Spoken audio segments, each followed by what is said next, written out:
Gagi, sa wakas nagpakita ka rin par, hindi na tayo puro drawing. Kaya nga pasensya par, puro ako baby time. Ang stricto kasi nung girlfriend ko. Ang mahalaga ngayon, ang importante, nagpakita ka na rin sa wakas. Grabe, thank you talaga par. Thank you sa pag-intindi. Oo naman, iniintindi talaga kita. Tagal na natin magkaibigan eh. Kasi minsan naiisip ko kung parang tinuturing mo pa ba akong kaibigan o hindi, kasi tagal ko nang hindi nagparamdam eh. Par, pagdating sa pagkakaibigan,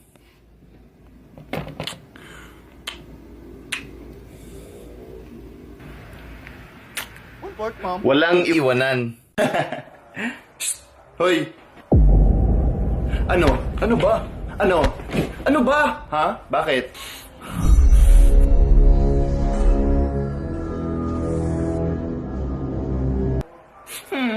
Tol, meron akong magic. Pili ka ng baraha.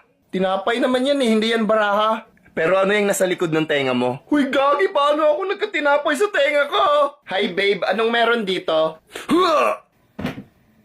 Huy, ba't mo ginawang tinapay yung kabit ko?